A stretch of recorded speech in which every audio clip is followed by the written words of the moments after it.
ओम नमो भगवते वासुदेवाय। ओम नमो भगवते वासुदेवाय। ओम नमो भगवते वासुदेवाय। मुखं करोति वाचालं पंगुं लंघयते गिरिं यत्कृपातमहं वन्दे श्रीगुरो दीनतारिणं परमानंद माधवं श्री चैतन्यमीश्वरम्। हरे कृष्णा। सभी का हार्दिक स्वागत है आज के इस भगवद गीता कार्यक्रम में। आज हम श्रीमद् भगवद गीता के अध्याय 9 जिसका नाम है परम गुह्य ज्ञान, इसमें श्लोक संख्या 3 समझने वाले हैं। श्लोक संख्या 2 के 6 सत्रों के बाद में। श्लोक संख्या 2 6 भागों में हुआ क्योंकि तात्पर्य प्रभुपाद जी ने बहुत डिटेल में अच्छे से समझाया है। अब हम श्लोक संख्या 3 समझ रहे हैं। फिर से थोड़ा सा हमारी मेमोरी में रिवाइज हो जाए कि श्लोक संख्या 1 में क्या था, 2 में क्या था, जिससे कि हम क्रमबद्ध तरीके से आगे बढ़ पाए। तो श्लोक संख्या 1 में भगवान ने बताया था अर्जुन को कि अर्जुन, तुम मेरे से ईर्ष्या करते हो, इसलिए मैं तुम्हें दिव्य ज्ञान दूंगा। नहीं करते हो। अच्छा ठीक है, आप लोग सर नहीं करते हो। ओके ठीक है। क्या 3 बजे का टाइम है ना, एक बार कैसे भी करके जगाना होगा आप लोगों को। तो ईर्ष्या नहीं करते हो। भगवान श्री कृष्ण ने अर्जुन को बोला था अनुसूय वे, तुम मुझसे ईर्ष्या नहीं करते हो, इसलिए मैं तुम्हें परम गुह्य ज्ञान और अनुभूत ज्ञान विज्ञान सहितम, मैं आपको ज्ञान और विज्ञान जो प्रैक्टिकल नॉलेज है दोनों बताऊंगा, और जिसे जानकर संसार के सारे क्लेशों से मुक्त हो जाएंगे। तो संसार के सारे क्लेशों से कब मुक्त हो सकते हैं? संसार के सारे क्लेशों से कब मुक्त हो सकते हैं? जब भगवान की भक्ति में लग जाएंगे। भगवान की भक्ति में लग जाएंगे और कोशिश कीजिए जल्दी से। संसार के सारे क्लेशों से मुक्ति मोस्ट कॉन्फिडेंशियल नॉलेज को पढ़कर समझ कर, मोस्ट कॉन्फिडेंशियल नॉलेज को पढ़ करके समझ करके होगा क्या इससे? हम ये कहना चाह रहे हैं, ये ज्ञान पढ़ लेंगे, ये ज्ञान को जान लेंगे, हम जीवन में उतारेंगे, उससे क्या होगा? सारे क्लेशों से मुक्ति होगी। वो सारे क्लेशों से मुक्ति कैसे होगी? जन्म मृत्यु के बंधन से। जब हम जन्म मृत्यु के बंधन से मुक्त होकर के मोक्ष को, भगवान के धाम को प्राप्त करेंगे, तब हमारे ऊपर ये क्लेश लागू नहीं होंगे। शरीर के क्लेश है जैसे कि जन्म मृत्यु जरा व्याधि। और कौन से क्लेश हैं? आदि भौतिक, आदि दैविक एंड आदि आत्मिक। जैसे अभी आसाम में बाढ़ आ रखी है, ये कौन सा क्लेश है? आदि दैविक। कुछ उसमें हम कर नहीं सकते हैं।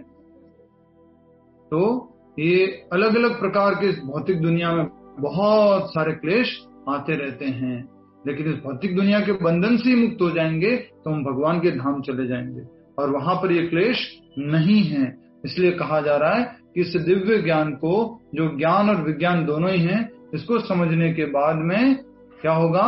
भौतिक क्लेशों से मुक्त हो जाओगे, भगवान श्री कृष्ण अर्जुन को बोले।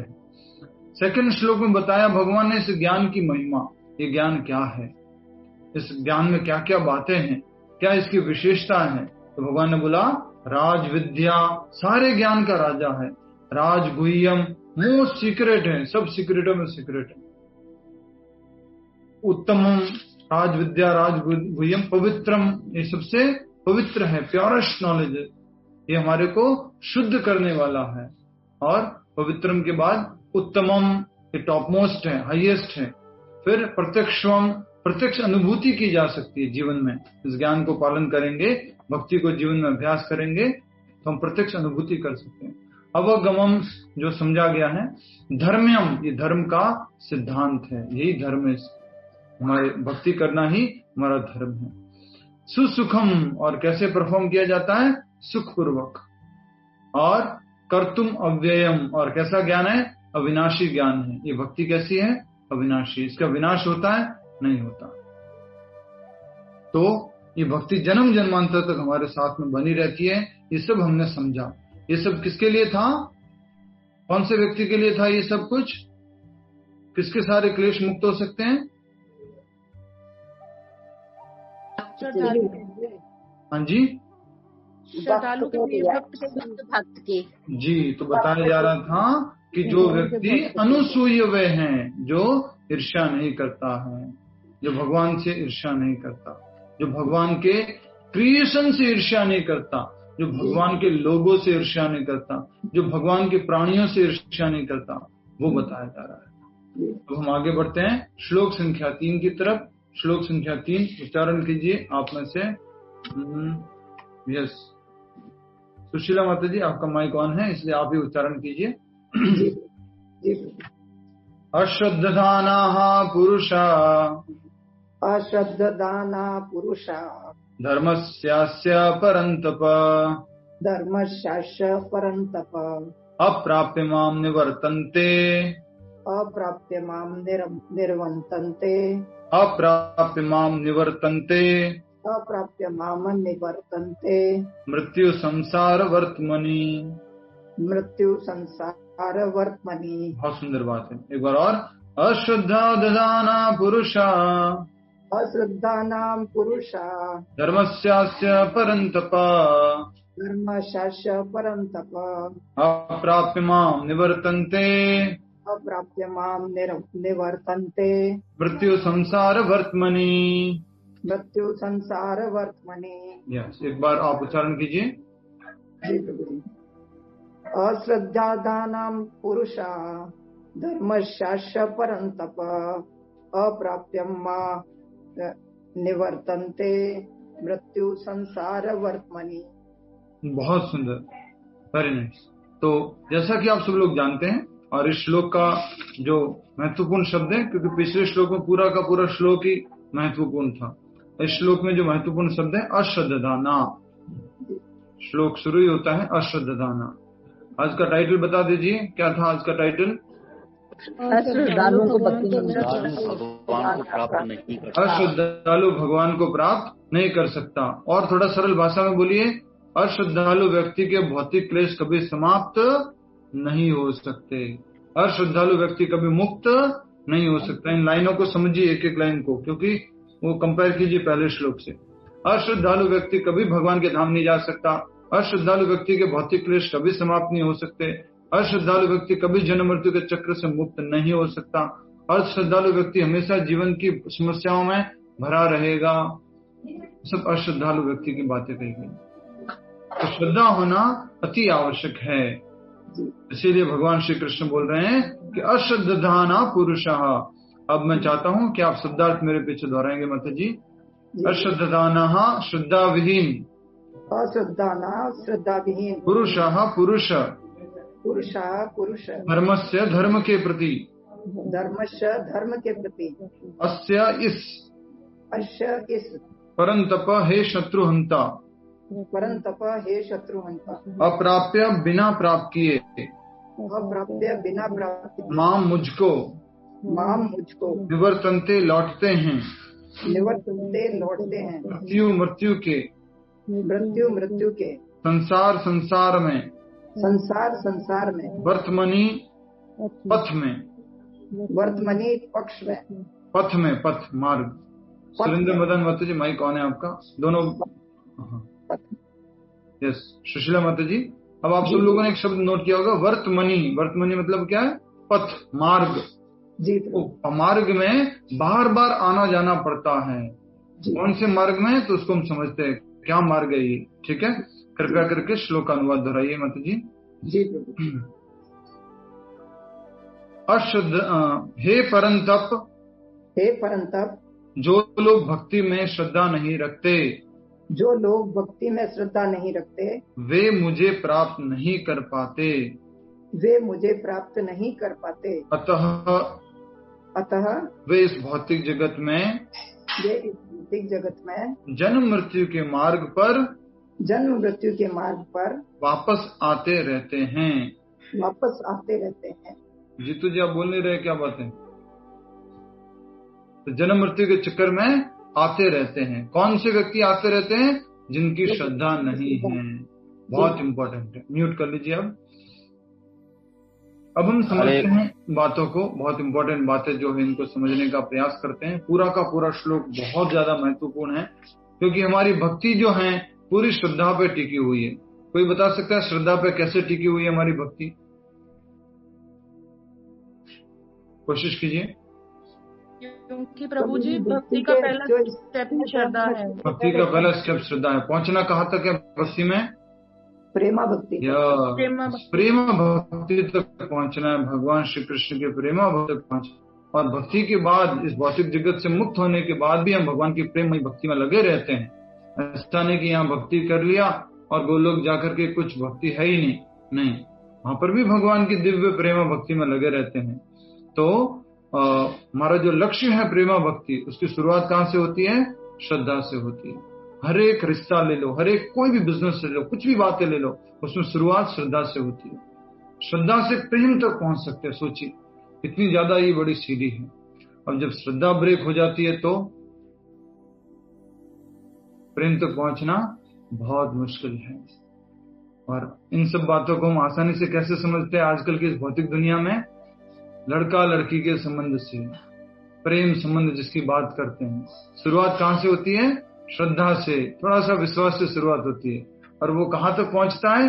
प्रेम तक पहुंचता है। तो मान लीजिए बीच में ही श्रद्धा ब्रेक हो गई। लड़के ने बोला था मैं स्मोकिंग नहीं करता, लड़की ने कहीं देख लिया कि स्मोकिंग करता है, तो उसकी श्रद्धा क्या हो गई? टूट गई। अब उसके अंदर मन में ना, वास्तव में सही बता रहा हूं मैं आपको, कि कभी भी उतना वो प्रेम या उतना वो फेथ वापस कभी डेवलप नहीं हो सकता। इतना ज्यादा महत्व रखता है श्रद्धा। तो श्रद्धा होना, श्रद्धा तोड़ना बहुत गलत बात है।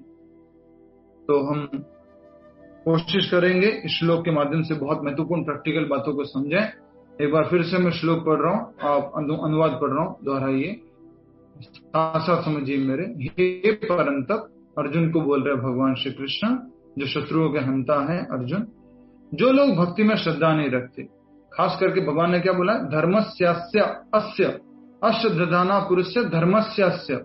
तो भक्ति को ही धर्म बताया था। कहां पर भक्ति को धर्म बताया था? भक्ति को धर्म बताया था कहां पर? पिछले श्लोक में। पिछले श्लोक में को ही धर्म बताया था। अब उस धर्म के अंदर अस्य, इस धर्म के अंदर अगर कोई श्रद्धा नहीं रखता है परंतप, तो क्या होता है? अप्राप्य माम निवर्तन्ते, बिना प्राप्त किए मुझे प्राप्त नहीं करेगा। मुझे बिना प्राप्त किए मुझे नहीं प्राप्त कर सकता वो। अप्राप्य माम निवर्तन्ते मृत्यु संसार वर्तमनि, और बार बार जन्म मृत्यु के मार्ग में आता रहता है। निवर्तन्ते, लौटते रहते हैं। क्लियर है आप सबको? तीसरा नंबर का श्लोक हमें बताता है, जो व्यक्ति श्रद्धा नहीं रखता वो कभी भी भगवान के धाम नहीं जा सकता, उसके भौतिक क्लेश कभी भी समाप्त नहीं हो सकते, और उसको बार बार जन्म मृत्यु के चक्र में आते रहना पड़ेगा। ठीक है, ये तीसरा श्लोक है। नेक्स्ट आगे बढ़ते हैं। तात्पर्य श्रील प्रभुपाद जी द्वारा। श्रील प्रभुपाद की जय। श्रद्धा विहीन के लिए भक्ति योग पाना कठिन है, यही इस श्लोक का तात्पर्य है। जो श्रद्धा से विहीन है, इसमें श्रद्धा नहीं है, वो भक्ति में, भगवान की भक्ति, प्रेमा भक्ति, वो बिल्कुल कुछ भी नहीं प्राप्त कर सकता। अच्छा, जल्दी से इशारा करके बताएंगे यस और नो में। भौतिक दुनिया में भी कुछ भी प्राप्त करना है तो क्या होना चाहिए? भौतिक दुनिया में भी कुछ भी प्राप्त करना है तो क्या होना चाहिए? श्रद्धा। यस और नो, ये प्रश्न पूछा है। यस। मान लीजिए कि मैं अभी ये क्या कहते हैं, कल आज जोधपुर आया हुआ हूं, मैं जोधपुर से बात कर रहा हूं। तो कल मैंने ट्रेन का टिकट लिया था, जस्ट व्हाट्सएप में आया था मेरे पास, तो टिकट व्हाट्सएप में था। अगर मैं श्रद्धा नहीं रखता कि ये ट्रेन टिकट वास्तव में सही है और मैं एक प्रॉपर इस समय एक ट्रेन आएगी, उसमें मैं बैठूंगा, उसमें मुझे स्लीपर क्लास मिलेगा, मतलब जो आराम से सो करके एसी क्लास में जाएंगे, तो वो अगर मैं श्रद्धा नहीं रखता तो मैं कभी भी यहां तक नहीं पहुंच पाता। श्रद्धा रखना आवश्यक है। और चौथे अध्याय में भी हमने यही पढ़ा था। जल्दी से श्लोक ढूंढ के निकालिए चौथे अध्याय का। जो व्यक्ति श्रद्धा नहीं रखता है, जो हमेशा डाउट में रहता है, जल्दी ढूंढो, एक्सरसाइज है आपकी, ब्रेन एक्सरसाइज करते रहना थोड़ा सा, कि जो व्यक्ति डाउट करता रहता है, जो व्यक्ति श्रद्धा नहीं रखता है, वो बार बार संशय करने के कारण न तो इस जीवन में सुखी रह पाता है, न अगले जीवन में सुखी रह पाता है। कौन सा श्लोक है? अमिता माता जी कह रहे थे आप कुछ? श्रद्धावान लभते ज्ञानम। हाँ, नहीं उसमें ये थोड़ा ना है माता जी। बहुत अच्छा श्लोक तो बोला, श्रद्धावान लभते ज्ञानम। फोर्थ चैप्टर का कौन सा श्लोक है? जल्दी ढूंढिए, कोशिश कीजिए। हरे कृष्णा प्रभु जी 4.40। 4.40 कैसे ढूंढा? वैसे लोगों को बताइए आप सबसे पहले तो ये। एक तो चौथा अध्याय था। हाँ। और वो हिंट मैडम ने दे दी थी 39, तो उसी के आसपास ढूंढ रही थी, मिल गया। और थोड़ा ध्यान भी था। 4.39 है। 40 है शायद। 39 अच्छा। 40 है शायद। 39 है। 40 नंबर का श्लोक है। 40 है। 40 नंबर का दोनों में ज्ञानम तो 39। नहीं, माता जी ने इसलिए तो मैंने बोला वो श्लोक नहीं है, मैंने तो ये बोला था ना। श्लोक संख्या 40 है। अश्रद्धानश्च संशयात्मा। जो श्रद्धा नहीं रखता है शास्त्रों में, देखो वहां पर भी ये लिखा था, संशयात्मा विनश्यति, उसका क्या हो जाता है? विनाश हो जाता है। एक बात बताओ, थोड़ा सा दिमाग लगाओ प्लीज, थोड़ा सा दिमाग लगाओ, थोड़ा लॉजिकल हो जाते हैं, ठीक है? अगर हम शास्त्र नहीं पढ़ेंगे, भगवान की बात नहीं पढ़ेंगे, तो हमारे पास कुछ और तरीका है क्या मोक्ष होने का? और कोई तरीका है मोक्ष प्राप्त करने का? कोई तरीका ही नहीं है। तो ये जबरदस्ती बातें करना कि भगवत गीता शायद किसी कृष्णा ने नहीं लिखी है, कृष्णा ने नहीं बोली है, राम जी सही नहीं थे, ये नहीं था, ये सब गलत गलत बातें करना, तो आपके पास दूसरा कोई मार्ग है क्या? लॉजिकली भी देखे तो आपके पास दूसरा मार्ग है नहीं। तो इसलिए इस श्लोक में भी कहा था, 9वें अध्याय के 4थे अध्याय के 40वें श्लोक में, किंतु जो अज्ञानी तथा श्रद्धाहीन व्यक्ति शास्त्रों में संदेह करते हैं, वे भगवत भावनामृत नहीं प्राप्त करते, कभी भगवान की भक्ति को नहीं प्राप्त कर पाएंगे। और क्या लिखा है? विनश्यति, अपितु नीचे गिर जाते हैं। संशय आत्मा के लिए न तो इस लोक में न ही परलोक में कोई सुख होते हैं। जो संशय करता है न तो इस जीवन में यहाँ पर खुश रह सकता है, न भगवान के धाम में परलोक में कहीं और जगह खुश रह सकता है। क्यों? क्योंकि डाउट करने वाला तो कभी खुश नहीं रह सकता, वो कभी भी फिर श्रद्धा कर ही नहीं पाएगा ना। इसलिए ज्ञान की बहुत आवश्यकता है। सारे संशय का नाश कब होता है? बोलिए, सारे संशय कब खत्म हो जाते हैं? जब ज्ञान हो जाए। जब ज्ञान हो जाता है। जब ज्ञान हो जाएगा तो हमारे सारे के सारे संशय खत्म हो जाएंगे। बहुत इंपॉर्टेंट है। ये भगवत गीता के द्वारा हम अपने संशयों को समाप्त कर रहे हैं, और भगवान श्री कृष्ण जो बोल रहे हैं अब उसी श्लोक में हम आगे बढ़ रहे हैं, ठीक है? तात्पर्य में 9वें अध्याय के 3रे श्लोक में, श्रद्धा विहीन व्यक्ति के लिए, श्रद्धा विहीन के लिए भक्ति योग पाना कठिन है। भक्ति प्राप्त करना, भक्ति योग मतलब भक्ति, ठीक है? जो हम जप करते हैं, कीर्तन करते हैं, ठाकुर जी की सेवा करते हैं, भोग लगाते हैं, भगवत गीता भागवतम पढ़ते हैं, भगवान के लिए कुछ भी कार्य करते हैं, वो भक्ति। यही इस श्लोक का तात्पर्य है। श्रद्धा तो भक्तों की संगति से उत्पन्न होती है। श्री राधे श्री राधे, हरि बोल। मुझे व्हाट्सएप में, इंस्टाग्राम में एक व्यक्ति बार बार मैसेज कर रहा है, मुझे चैंटिंग में श्रद्धा नहीं है, मुझे शास्त्रों में श्रद्धा नहीं है, मैं भक्ति कैसे करूं? एक ही बात बोले जा रहे बात। तो हम सब लोगों को ये समझना होगा, बिना श्रद्धा के तो कुछ भी नहीं हो सकता। तो मैंने एक उत्तर लिख के भेजा और मुझे खुशी है कि उत्तर यहाँ पे लिखा हुआ है। मैंने लिख के भेजा, by association of devotees you will develop shraddha. भक्तों की संगति से आपके अंदर क्या उत्पन्न होगी? श्रद्धा। थोड़ा नेगेटिव एग्जाम्पल दे दूं? नेगेटिव एग्जाम्पल भी दे देते हैं। जैसे कि कोई व्यक्ति नया नया ड्रिंक करता है और उसको उसके दोस्त क्या बोलते हैं? अरे कुछ नहीं होता है यार। उसको मालूम है कि कुछ होता है, उसको मालूम है कि कुछ होता है ड्रिंक करने से। दोस्त क्या बोलते हैं? कुछ नहीं होता है यार, थोड़ा ले ले। ऐसे करते करते उसकी उस संगति में उसकी श्रद्धा क्या हो जाती है? थोड़ा लेता है, फिर दोस्त बोलते हैं देख कुछ नहीं हुआ तेरे को। हाँ मेरे को कुछ नहीं हुआ, कुछ नहीं हुआ, बिल्कुल नहीं होता। धीरे धीरे उसकी श्रद्धा क्या होती है?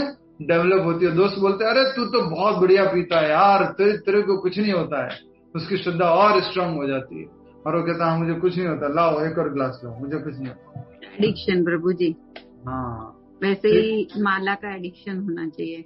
तो वो कैसे उत्पन्न होगा? श्रद्धा के साथ में। और हम ड्रिंक करने में, गलत काम करने में श्रद्धा को बढ़ा लेते हैं। माला में क्यों नहीं बढ़ाते हो भैया? माला में, भगवान की विग्रह सेवा में, अध्ययन में, इस श्रद्धा को बढ़ाना है। ये जो 3 बजे क्लास लगती है ना, एवरीडे स्कूल खुलती है 3 बजे, ये संगति देने के लिए है। आप में से कितने सारे लोग एक दूसरे के कहने पर इस क्लास में आए हैं? तो सोचिए, एक दूसरे की, किसी ने बोला तो श्रद्धा बने, ठीक है तू बोलता है तो यार ठीक है यार 3 बजे आ जाऊंगा यार, ठीक है ना, तूने बोल दिया, तेरे लिए भाई, वो प्रभु जी क्या बोलते कोई बात नहीं, पर भाई तेरे लिए अपन आएगा क्लास में। राइट? वैसे ही शुरुआत होती है। आज कितने सारे लोग आए हुए हैं, 125-23 लोग हैं। धीरे धीरे क्लास में संख्या बढ़ रही है। मालूम नहीं आप लोग कैसे, क्या कुछ मैजिक कर रहे हैं, कुछ तो कर रहे हैं आप लोग। मैंने जिस दिन से बोला है कि स्कूल में लोग कम क्यों हो रहे हैं, स्कूल में लोग बढ़ने चाहिए, कम हो रहा है, इसका मतलब तो कुछ गड़बड़ है। तो संगति से श्रद्धा बढ़ती है। तो एक तरफ हमने बहुत पहले बहुत सारी बातें लिखी हुई है, उसको याद कर लीजिए। सबसे पहले श्रद्धा कैसी होती है? कोमल श्रद्धा।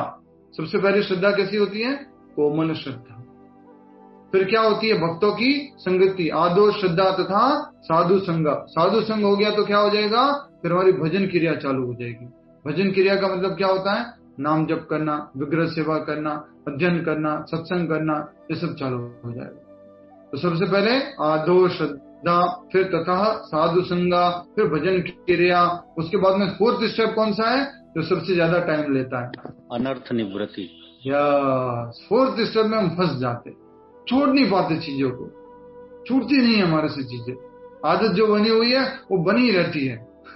तो 4th स्टेप में बहुत टाइम लगता है। 4th स्टेप कैसी है मालूम है? थोड़ा सा इधर देखिए। 4th स्टेप ऐसी है कि मान लीजिए डॉक्टर बोलता है थोड़ा खिचड़ी खाना, अभी तुम बीमार हो, तो हम क्या करते हैं? दवाई लेते हैं। डॉक्टर ने दवाई दी है, दवाई खाना और साथ में खिचड़ी खाना, तो हम क्या करते हैं? दवाई तो ले लेते हैं और साथ में कचौरी समोसा खा लेते हैं। 4th स्टेप ऐसी है, तो उसको फिर टाइम लगता है। और 5th स्टेप क्या है, जल्दी से बता दीजिए। निष्ठा। Very nice. Firm faith, strong determination आ जाता है, पूर्ण श्रद्धा आ जाती है। शुरुआत कहां से हुई थी? कोमल श्रद्धा, पहुंच कहां गए? पूर्ण श्रद्धा तक। ये साधु संग का अर्थ बताएं यहाँ पर। श्रद्धा तो भक्तों की संगति से उत्पन्न की जाती है। जैसे संगति में रहोगे वैसी रुचि उत्पन्न होगी। पिछले श्लोक में हमने पढ़ा था, कौन बताएगा कहां पढ़ा था? जैसे संगति करोगे वैसी रुचि उत्पन्न होगी, कहां पढ़ा था? पिछले तात्पर्य में पढ़ा था, जल्दी बताओ। मैंने बताया भी था, नारद मुनि की कहानी में पढ़ा था। जैसी संगति करोगे वैसी रुचि डेवलप हो गई। आज आपके मित्र लोग, ध्यान से सुनिए, आपके मित्र लोग, आपके सगे संबंधी लोग बोल सकते हैं, क्या हो गया स्वाति आजकल तेरे को? 3 बजे 4 बजे क्या मालूम थे हरे कृष्णा और गीता और क्या डेवलप कर दिया ऐसे? तुम पहले तो तू ऐसी नहीं थी, क्या हो गया? ये क्या है? श्रद्धा, संगति। संगति से क्या होती है? रुचि डेवलप होती है। पहले इतनी ज्यादा रुचि थी क्या गीता पढ़ने में? इतनी ज्यादा? अब तो पूरा एकदम से बढ़ गई है। पढ़ना ही पढ़ना है, सुनना ही सुनना है, जानना ही जानना है। तो ये जो है संगति से उत्पन्न होता है। आपके पास, सभी के पास सॉल्यूशन है। अब इसका अपोजिट कर लीजिए प्लीज, जस्ट अपोजिट कीजिए इसका। जब भक्तों की संगति कम हो जाती है तो रुचि भी क्या हो जाती है? कम हो जाती है।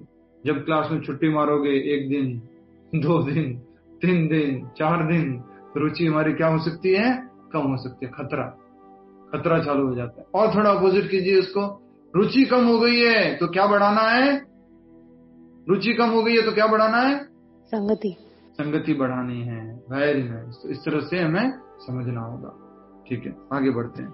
महापुरुषों से जी, जिस दिन 2-3 दिन क्लास नहीं होती है, ऐसा लगता है भगवान जी से दूर जा रहे हैं जी।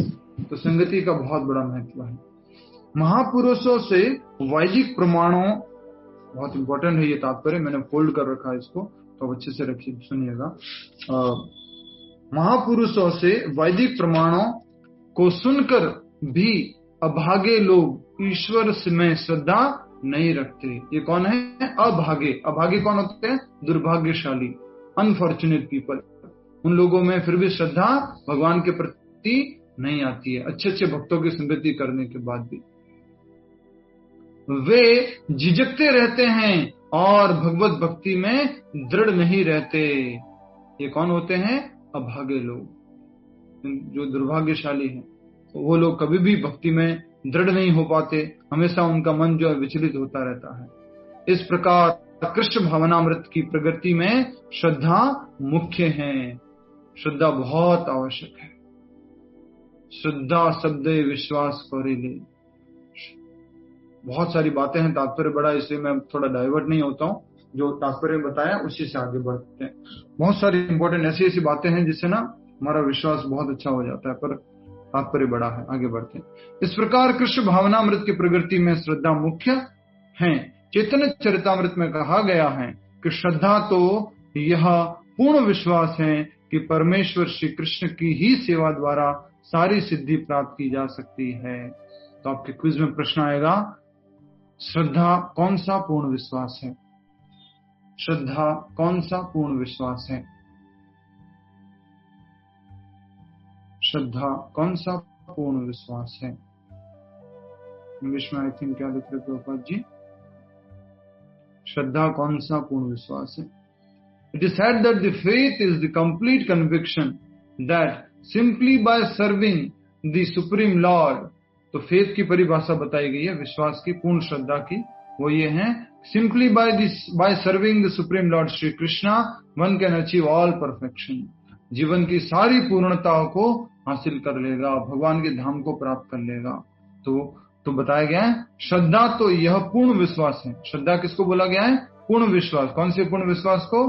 कि परमेश्वर श्री कृष्ण की ही सेवा द्वारा सारी सिद्धि प्राप्त की जा सकती है। सिद्धि का मतलब क्या है? मनुष्य जीवन का उद्देश्य भगवत धाम की प्राप्ति, जन्म मृत्यु के चक्र से मुक्ति। ठीक है, प्रश्न लिख लिया है, उत्तर भी आपको मालूम ही है, यहाँ दिया हुआ है। आगे बढ़ते हैं। अच्छा, एक छोटी सी स्टोरी बता देता हूँ, फिर आपकी वो श्रद्धा वाली बात पे तो जल्दी से फिर आगे बढ़ पाएंगे। आप सभी को मालूम है वैसे तो ये स्टोरी, पर शॉर्ट में बताता हूँ। एक बार एक छोटा बेटा था। अच्छा, जो ज्यादातर उत्तर देते वो उत्तर मत दीजिएगा अभी।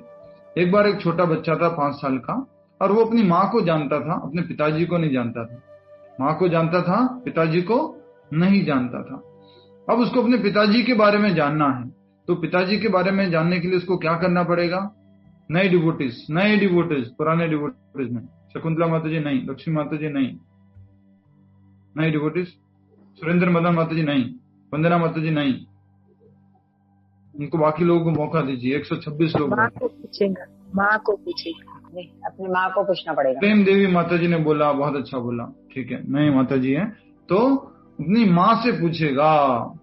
अब सोचिए, थोड़ा सा दिमाग लगाइए, अब जो बात कहने जाना वो श्रद्धा के ऊपर है, पूरी की पूरी श्रद्धा के ऊपर जो बात है वो कहने जा रहे हैं हम। अगर उसको अपनी माँ के ऊपर भी श्रद्धा नहीं है तो वो क्या मालूम कर सकता है उसके पिताजी कौन है? नहीं प्रभु, कोई संभावना है? नहीं, कोई संभावना नहीं है। अगर वो अपने माँ के ऊपर श्रद्धा नहीं रखता है तो उसके जीवन में कोई संभावना नहीं है कि वो मालूम कर सके कि उसके पिताजी कौन है। वो भले कितना भी ट्राई कर लें कि मेरे पिताजी की शक्ल ऐसी थी, मेरे पिताजी के शायद ये ऐसे दिखते होंगे, उनकी नाक उनसे मैच हो रही है, उनके कान उनसे मैच हो रहे हैं, कितना भी कोशिश कर लें मालूम नहीं कर सकता। तो उसको श्रद्धा होना बहुत आवश्यक है। अब जल्दी से सरल शब्दों में एक लाइन लिख लीजिए मेरी तरफ से, पहले भी लिखा चुका हूं मैं ये। वेद शास्त्र मां है, वेद माता बोलते हैं ना, वेद माता, वेद शास्त्र मां है। हम सब लोग उस मां के पुत्र हैं। वेद शास्त्र मां है, हम सब लोग उस मां के पुत्र हैं।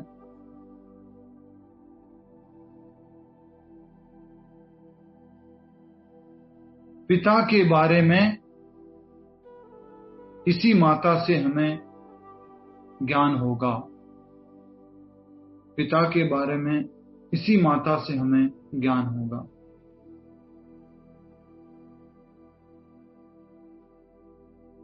और कोई तरीका नहीं है,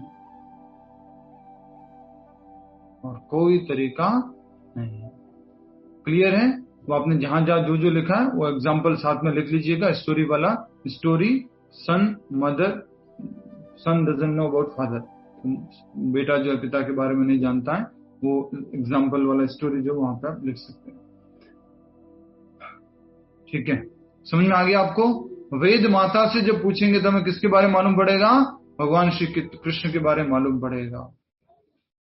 आज तक हमें मालूम नहीं था कि परम पिता कौन है, पर अब हमें मालूम पड़ गया। अभी फादर्स डे आया था ना तब भी हमने बताया था, भगवान कृष्ण इसी 90 अध्याय में बोलेंगे पितामहस्य जगतो माता धाता पितामह। अगर आपको ये मालूम करना है, आपको प्रैक्टिकल प्रूफ देता हूं इसी श्लोक का। अभी जो मैंने लाइन लिखवाई है उसका प्रैक्टिकल प्रूफ खोलिए, श्लोक संख्या 17 खोलिए जल्दी से। श्लोक संख्या 17 इसी अध्याय का। अभी भी पढ़ा ना आपने, वेद जो है उसको पढ़ने से पिता के बारे में मालूम पड़ता है, वेद माता है। ये भगवद गीता एक वेद है, भगवद गीता एक शास्त्र है। क्या बोलता है 17वां श्लोक?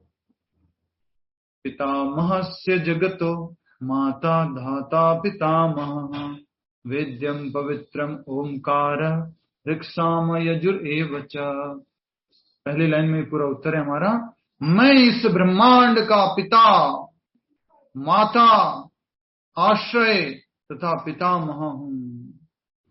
पितामह समझ गए? पितामह क्यों बोल रहे हैं? क्योंकि जो थे ना ब्रह्मा जी के भी पिताजी है भगवान श्री कृष्ण।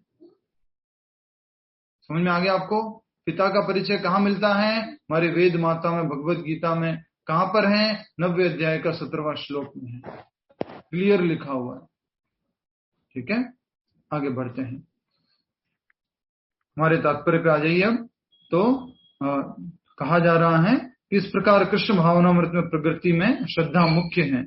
चैतन्य चरितामृत में कहा गया है, श्रद्धा तो वह पूर्ण विश्वास है कि परमेश्वर श्री कृष्ण की सेवा द्वारा सारी सिद्धि प्राप्त की जा सकती है। श्रद्धा सुमनिले करे विश्वास, कृष्ण भक्ति है सर्व कर्म कृत है। कृष्ण सबसे इंपॉर्टेंट जो है कृष्ण भक्ति है, उस कृष्ण भक्ति को हम प्राप्त कर सकते हैं श्रद्धा से। नेक्स्ट, यही वास्तविक श्रद्धा है। कृष्ण भक्ति करना यही वास्तविक श्रद्धा है। श्रीमद् भागवत में 4 स्कंद के 31वें अध्याय के 14वें श्लोक में कहा गया है, यथा तरोर्मूल निशिश्चेन, ये वाला श्लोक भी याद कीजिए। यथा तरोर्मूल निशिश्चेन तृप्यन्ति स्कन्त भुजोऽपि शाखा प्राणोपहाराश्च यथेन्द्रियाणां तथैव सर्वाहरणम् अच्युतेज्या। यथा तरोर्मूल निशिश्चनेन तृप्यन्ति स्कन्त भुजोऽपि शाखा प्राणोपहाराश्च यथेन्द्रियाणां तथैव सर्वाहरणम् अच्युतेज्या। बहुत इंपॉर्टेंट श्लोक है। 2 उदाहरण दिए गए, पहले ही बता देता हूं तो आपको याद हो जाएगा। पहली लाइन में उदाहरण दिया है पेड़ और पेड़ की जड़। दूसरी लाइन में उदाहरण दिया है व्यक्ति और उसका पेट। ठीक है, व्यक्ति और उसका पेट, दोनों उदाहरण दिए गए। सभी लोग मेरे साथ साथ पढ़िए तात्पर्य को। तात्पर्य जो लिखा हुआ है, सभी का हार्दिक स्वागत है, हृदय से अभिनंदन है। आप सभी डिवोटी ज्वाइन किए हैं, प्रतिदिन ज्वाइन कीजिए और ये भगवत गीता कथा को, ये 3 बजे जो स्कूल है इसको सक्सेसफुल बना दीजिए। कोई बिजनेस खुलता है तो क्या होता है, एक तो या तो सक्सेसफुल होता है या फेलियर हो जाता है, तो इसको सक्सेस बना दीजिए आप सभी लोग। इस प्रकार से सब जुड़िए प्रतिदिन। पहला उदाहरण, वृक्ष की जड़ को सींचने से उसकी डालें, टहनियां तथा पत्तियां तुष्ट होती है। पहली लाइन का ये अर्थ है। दूसरी लाइन का उत्तर, आमाशय को भोजन प्रदान करने से शरीर की सारी इंद्रियां तृप्त होती है। इसी तरह भगवान की दिव्य सेवा करने से सारे देवता तथा अन्य समस्त जीव स्वतः प्रसन्न होते हैं। श्री श्री राधा वृंदावन चंद्र की जय। मात्र भगवान सेवा से ऑटोमेटिकली सारे देवी देवता जो भी सब कुछ पूर्ण होते हैं, वो भी खुश हो जाते हैं। तो एक सबसे बढ़िया उदाहरण समझेंगे, उससे पहले फिर से श्लोक के अनुवाद को समझिए। क्या बोला है? वृक्ष की जड़ को सींचने से। तो वृक्ष की जड़ कौन हो गए? भगवान श्री कृष्ण। सींचने से भगवान की सेवा करने से, टहनियां देवी देवता, पत्तियां और भी बाकी लोग ऋषि मुनिगण तुष्ट होते हैं, सब कुछ संतुष्ट हो जाते हैं। ये एग्जाम्पल आप ड्राइंग कर सकते हैं। जड़ बना दिया, तना बना दिया, डालियां बना दी, पत्ते बना दिए, फूल बना दिए और उसके सामने लाइन से ड्रॉ कर सकते हैं। कृष्णा, मैटर यूनिवर्स, देवी देवता, ऋषि मुनिगण, मनुष्यगण, ऐसा करके सारा बना सकते हैं। ठीक है। तो वृक्ष की जड़ को सींचने से उसकी डालें, टहनियां तथा पत्तियां तुष्ट होती हैं। और आमाशय, आमाशय मतलब क्या होता है? इंग्लिश में क्या बोलते हैं आमाशय को? आमाशय स्टमक, स्टमक, इंटेस्टाइन,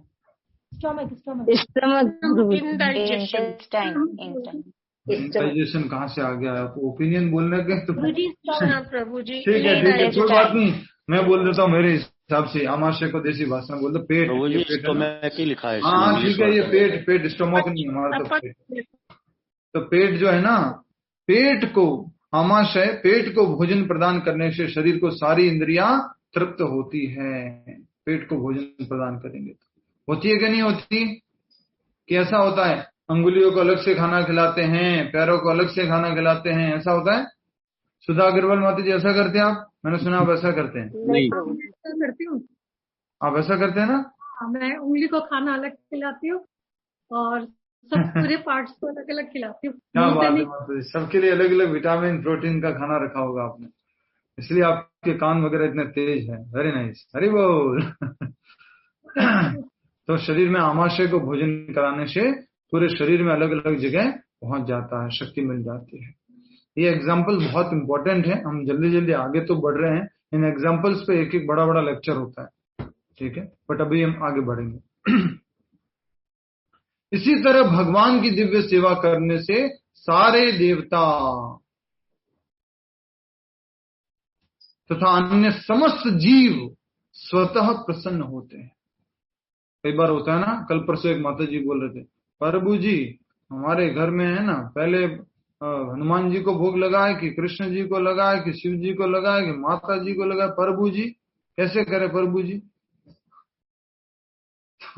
मतलब कि क्लियर नहीं है अभी तक। तो भोग किसको लगता है? मात्र भगवान श्री कृष्ण को भोग लगता है और उनके अवतार जो है उनको भोग लग सकता है। बाकी सबको तो क्या लगता है? प्रसाद, उनको भोग लगा हुआ प्रसाद पाते हैं। तो भगवान श्री कृष्ण को भोग अर्पण करते हैं। उसी प्रकार से अगर कृष्ण भक्ति करोगे, होता है ना मन में डर लगता है, सोमवार है यार, शिव जी का कुछ किया नहीं तो, बिलपत्र नहीं चढ़ाया तो, मंगलवार है हनुमान जी को कुछ नहीं किया तो, नाराज तो नहीं हो जाएंगे? बिल्कुल नाराज नहीं हो जाएंगे। सोमवार को भी क्या करो? हरे कृष्णा। मंगलवार को भी क्या करो? हरे कृष्णा। बुधवार को भी क्या करो? हरे कृष्णा। गुरुवार को भी हरे कृष्णा, शुक्रवार को भी हरे कृष्णा, शनिवार को भी हरे कृष्णा, रविवार को भी हरे कृष्णा। सारे वार किसके हैं? कृष्ण के हैं सारे वार। इन बातों को समझो, बहुत इंपॉर्टेंट बातें हैं ये। मैं खाली क्लास में ही ये सब बातें प्रकट होती है, बाद में मैं भी भूल जाता हूँ बहुत सारी बातें। इसलिए मैं जो सोचता हूँ कि वीडियो किसके ऊपर बताऊं, मुझे टॉपिक नहीं मिलता, पर क्लास में बहुत सारे वीडियो के टॉपिक मिलते हैं। तो भगवान श्री कृष्ण की अगर आप सेवा करते हैं तो अलग से आपको किसी देवी देवता की सेवा करने की आवश्यकता नहीं है, नहीं है और नहीं है। हम ये 7वें अध्याय में भी पढ़ चुके हैं इस बारे में। 7वें अध्याय में भी हमने पढ़ा था इसके बारे में। जो कम बुद्धिमान लोग होते हैं वो क्या करते हैं? देवी देवताओं के पास जाते हैं। जिनकी बुद्धि काम द्वारा हर ली गई है, मुझे ये चाहिए, मुझे वो चाहिए, मुझे ऐसा बनना, मुझे वैसा करना, ये करना है, वो देवी देवताओं के पास जाते हैं। और देवी देवता की पूजा भी है भगवान श्री कृष्ण की, लेकिन कैसे है? अविधि पूर्वकम, विधि पूर्वक नहीं है। ये 7वें अध्याय में पढ़ा था। मेमोरी थोड़ा रिफ्रेश कीजिए पूरा से एकदम से। श्लोक देखना है तुरंत 7वें अध्याय का, देख लो, तुरंत देख लो, जल्दी से श्लोक देख लो। 7वां अध्याय खोलो, थोड़ा मेमोरी में रिवाइव हो जाएगा। 7वां अध्याय, इसका नाम है भगवत ज्ञान। श्लोक संख्या बताइए, कौन बताएंगे? 13 प्रभु जी। हाँ जी, 27.20 है जिनकी बुद्धि बहुत 7.20। मैंने आपको वो भी करवाया था, फोल्ड भी कराया था। यहाँ पर भगवान श्री कृष्ण सब कुछ कह रहे हैं। श्लोक संख्या 20 में भी कह रहे हैं, कामस्तस्य ऋतज्ञाना प्रपद्य अन्य देवता, श्लोक संख्या 20 में कह रहे हैं। फिर 21 में कह रहे हैं, जो जिस जिस गुरु की, जिस भगवान की, जिस देवी देवता की पूजा करना चाहता है, मैं उसकी श्रद्धा को मजबूत कर देता हूँ। पर भगवान 21-22 श्लोक में क्या कहते हैं कि जो व्यक्ति जिस देवता की पूजा करता है उसकी इच्छा को अल्टीमेटली मैं ही पूरा करता हूँ, सारी इच्छा की परमिशन मैं ही देता हूँ। और लास्ट में क्या बोलते हैं भगवान श्री कृष्ण की देवी देवता द्वारा दिए गए फल कैसे होते हैं? क्षणिक होते हैं, सीमित होते हैं और जल्दी से समाप्त हो जाते हैं। और ऐसे लोग देवताओं की पूजा करने वाले देवलोक को जाते हैं, मेरी पूजा करने वाले मेरे धाम को आते हैं। इस प्रकार से भगवान ने बहुत अच्छे से बताया है 7वें अध्याय में। फिर से 9वें अध्याय में बात आएगी। ठीक है, जल्दी से समझ गए आप? एक बार पहले पूछ लेता हूं आगे बढ़ने से पहले। रेखा मल्होत्रा माता जी, माइक अनम्यूट कीजिए फास्ट। यस, पेड़ की जड़ कौन है? पेड़ की जड़ कौन है? रेखा मल्होत्रा माता जी। रेखा मल्होत्रा माता जी। भगवान श्री कृष्ण। अच्छा, बहुत सुंदर, हरि बोल। तो भगवान श्री कृष्ण जो है उनको पेड़ की जड़ से कंपेयर किया गया। ये श्लोक कौन बोल रहा है? नारद मुनि बोल रहे हैं। ठीक है, यथा तरोर्मूल निशिश्चेन तृप्यंत स्कंद भुजोपि शाखा प्राणोपहाराश्च यथेन्द्रियाणाम तथैव सर्व हरण अच्युत। अच्युत मतलब भगवान श्री कृष्ण। अच्युत की अगर पूजा करोगे, अच्युत तेज्या, अच्युत की सेवा करोगे तो सब कुछ पूर्ति हो जाती है। सारे देवी देवता सब कुछ प्रसन्न हो जाते हैं। ये रेफरेंस हमेशा याद करना। श्रीमद् भागवतम 4 स्कंद 31वां अध्याय 14वां श्लोक। ये आपके ग्लॉसरी में ऐसे लिख सकते हो। आगे बढ़िए। अतः गीता पढ़ने के बाद मनुष्य को चाहिए कि वह गीता के इस निष्कर्ष को प्राप्त हो। मनुष्य को अन्य सारे कार्य छोड़कर, मनुष्य को अन्य सारे कार्य छोड़कर, मनुष्य को अन्य सारे कार्य छोड़कर, मेरे ऊपर रिपीट का बटन दब गया।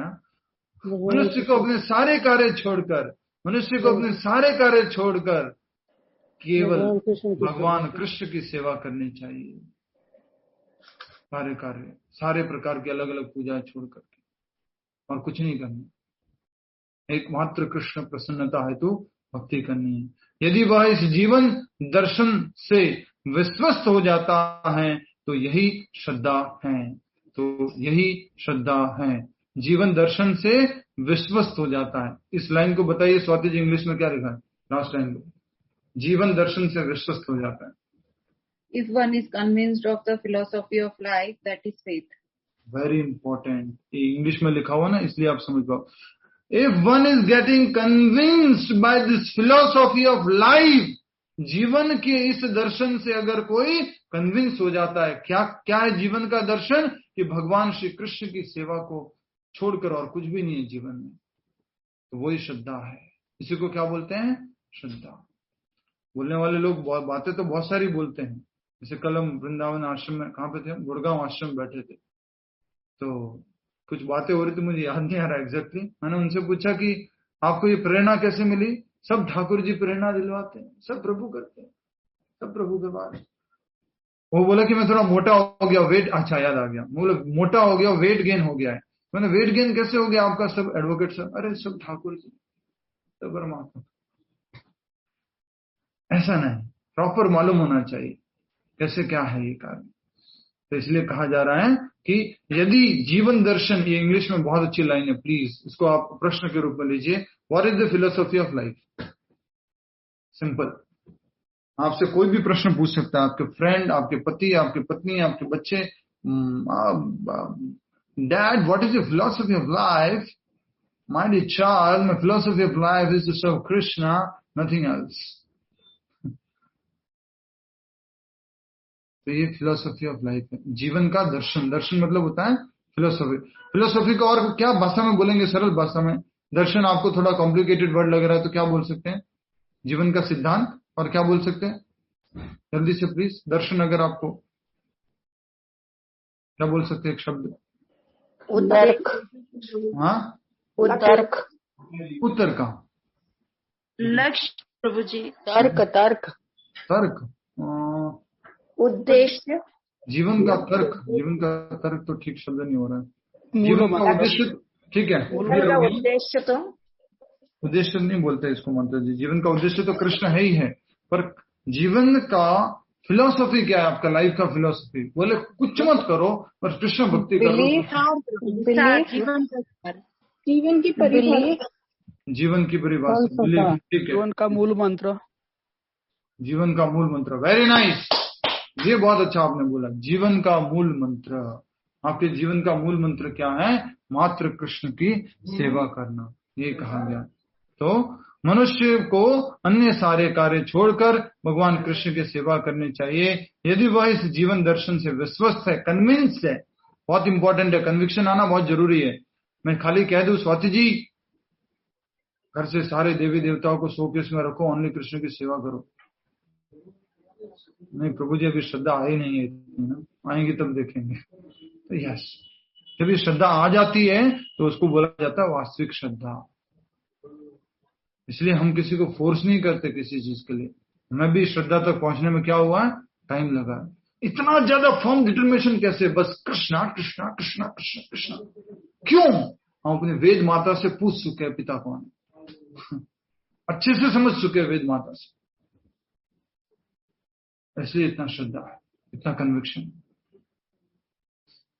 ठीक है, हरे कृष्ण। आगे बढ़ते हैं, नेक्स्ट तात्पर्य कर लेते हैं, एक पैराग्राफ और अगर आप कहते हैं तो कर ले, पूरा कर ले। कैसे करेंगे, कोशिश कर ले। ठीक है, आगे अब मैं ज्यादा उदाहरण नहीं दूंगा, सीधा सीधा पढ़ते जाएंगे। इस श्रद्धा का विकास जो हमने पढ़ी है नवदा भक्ति, वही लिखा हुआ है यहाँ पर। इस श्रद्धा का विकास कृष्ण भावनामृत की विधि है। कृष्ण भावनामृत पर फॉलो करेंगे तो हमारी श्रद्धा बढ़ती जाएगी। नेक्स्ट, कृष्ण भावना भाव, अच्छा क्या करूं, रुका नहीं जा रहा। अच्छा एक बात बताओ, कृष्ण भावनामृत का पालन करेंगे तो श्रद्धा कैसे बढ़ेगी? भावना साहू जी, कृष्ण भावनामृत का पालन करेंगे तो श्रद्धा कैसे बढ़ेगी? क्योंकि हम जो भी काम कर रहे होंगे वो पूरा डेडिकेट करते हुए कर रहे होंगे, तो हम उनके साथ एक्शन करते ही चले जाएंगे। क्यों? श्रद्धा कैसे बढ़ेगी? कृष्ण भावनामृत का अभ्यास करेंगे तो। एग्जाम्पल याद करो, दारू वाला एग्जाम्पल, श्रद्धा कैसे बढ़ रही थी उसकी? क्योंकि हम उसमें बिलीव करते जाएंगे ना कि हाँ हमें उसको फील हो रहा था, प्रत्यक्षावगमम धर्म्यम, वो हर स्टेप पे उस भक्ति का अनुभव कर पा रहा था। जैसे वो ड्रंकर अनुभव कर रहा था ना, हाँ मुझे कुछ नहीं होता है, देखो कुछ नहीं हुआ।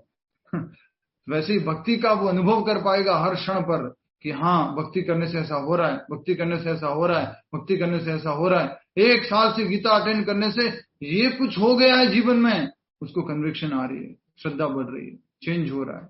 क्यों सुधाकर माता जी? यस और नो? यस प्रभु जी। इतना बड़ा हॉस्पिटल होते हुए, डॉक्टर होते हुए, स्टाफ होते हुए सब कुछ काम हो सकता है कि नहीं? नहीं, सब कुछ हो सकता है। अगर सबसे पहले अगर ये क्लास अटेंड नहीं की होती है तो कुछ चेंजेस आने लगते हैं, अनअवॉइडेबल। हम तो पीछे चले गए भक्ति में। अगर क्लास अटेंड नहीं करते तो नीचे चले जाते हैं। ठीक है। तो कृष्ण भावना भावित व्यक्तियों की 3 कोटियां हैं। अब इसको आप अच्छे से समझिएगा। 3 स्तर के कृष्ण भावना भावित व्यक्ति होते हैं, 3 स्तर के। ठीक है, जो हमने पढ़ा था, किसमें पढ़ा था? उपदेशामृत में। उसी तरह की बात यहां लिखी हुई है। तीसरी कोटि में वे लोग आते हैं, ये डिवीजन आप लिख सकते हैं अपने हिसाब से उसको कॉपी में। कोटि का मतलब क्या लिखा है? 3 डिविजन्स। तो थर्ड क्लास जो है, तीसरा क्लास का जो कृष्ण भावना भावित व्यक्ति है वो क्या है? जो श्रद्धा विहीन है। यदि ऐसे लोग ऊपर ऊपर भक्ति में लगे रहें तो भी उन्हें सिद्ध अवस्था प्राप्त नहीं हो पाती। तो ये कौन सी है? Third class. श्रद्धा तो है नहीं भगवान में, लेकिन क्या करते रहते हैं? पूजा करते रहते हैं, कुछ नाम जप करते रहते हैं, कुछ कीर्तन कर रहते हैं, ऐसे दिखाने के लिए। तो ऐसे लोगों को क्या होता है? कभी भी मुक्ति प्राप्त नहीं कर पाते हैं। एक श्लोक याद आ रहा जो मैसूर मंदिर में डेली मंगला आरती के बाद पढ़ा जाता है। बहु जन्म करे यदि श्रवण कीर्तना, तबूता ना पाए कृष्ण पदे प्रेम धना। बहुत जन्मों तक अगर श्रवण कीर्तन भी कर लेंगे ऊपर ऊपर से और श्रद्धा नहीं है तो कृष्ण प्रेम धन नहीं प्राप्त कर पाएंगे। इसलिए कहा जा रहा है कि श्रद्धा का श्रद्धा जो है उसमें 3 कोटि है, तो उसमें तीसरी कोटि बता दी जो ऊपर ऊपर से भक्त है। लिख लीजिए आप अपने कॉपी में अपने हिसाब से कि ऊपर ऊपर से भक्ति में लगे रहते हैं और उन्हें सिद्ध अवस्था प्राप्त नहीं हो पाती क्योंकि वो ऊपर ऊपर से लगे रहते हैं बिना श्रद्धा के। नेक्स्ट, आगे बढ़िए, जल्दी से हम पूरा करते हैं इसको आज। संभावना यही है कि लोग कुछ काल के बाद नीचे गिर जाएं। ऐसे लोग क्या होते हैं? जल्दी से गायब हो जाते हैं। समझ जाते हैं कौन से लोग हैं? समझ गए आप? अपने हिसाब से समझ गए?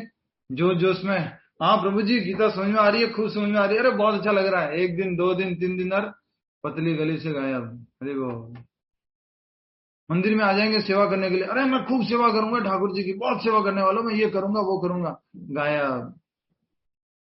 वो क्या बोलते हैं, गुब्बारा। ठीक है, आगे बढ़ते। समझ गए ना आप सब लोग? यस और नो? तीसरी कोटि के लोग समझ गए? भक्ति छोड़ देते हैं, जल्दी जल्दी आते हैं, मंदिर में आते हैं, बोले हम फुल टाइम डिवोटी बनेंगे। एक दिन मंगला आरती में आना पड़ता है, दूसरे दिन आना पड़ता है, तीसरे दिन तो रात को ही कहीं चले गए। आगे बढ़िए। संभावना यही है कि ये वे लोग कुछ काल के बाद नीचे गिर जाएं। वे भले ही भक्ति में लगे रहें, किंतु पूर्ण विश्वास तथा श्रद्धा के अभाव में कृष्ण भावनामृत में उनका लगा रह पाना कठिन है। वो नहीं रह पाते ज्यादा दिन तक, कठिन है। अपने प्रचार कार्यों के दौरान हमें इसका प्रत्यक्ष अनुभव है। प्रभुपाद जी बोल रहे हैं, जब हम प्रचार कार्य कर रहे हैं तो हमें इसका प्रत्यक्ष अनुभव है। किस बात का? कि कुछ लोग आते हैं और किन्हीं गुप्त उद्देश्यों से कृष्ण भावनामृत को ग्रहण करते हैं। गुप्त उद्देश्य, कोई एक गुप्त उद्देश्य बताइए, इस्कॉन ज्वाइन करने का कोई गुप्त उद्देश्य? प्रसाद मिल रहा है, जब तक काम नहीं मिल रहा तब तक खाने को भगवान की बढ़िया से सेवा मिल जाता है, करते। पहुंच जाओ, लास्ट में जाके बैठ जाओ, लास्ट में हो गया श्रीमद् भगवद गीता की जय, ठीक है, महाप्रसाद। गुप्त उद्देश्य, एक और गुप्त उद्देश्य बताइए जल्दी से, फास्ट फास्ट, एक और गुप्त उद्देश्य। सम बिजनेस मोटिवेशन की, कुछ ग्रुप मिल जाएगा तो हम कुछ बिजनेस कर। हाँ, आप सुना है कि बड़े बड़े लोग आते हैं इस फोन में और वहां दोस्ती करेंगे, अपना बिजनेस ट्रांजेक्शन हो सकता है वहां पर। और कोई गुप्त उद्देश्य जल्दी से?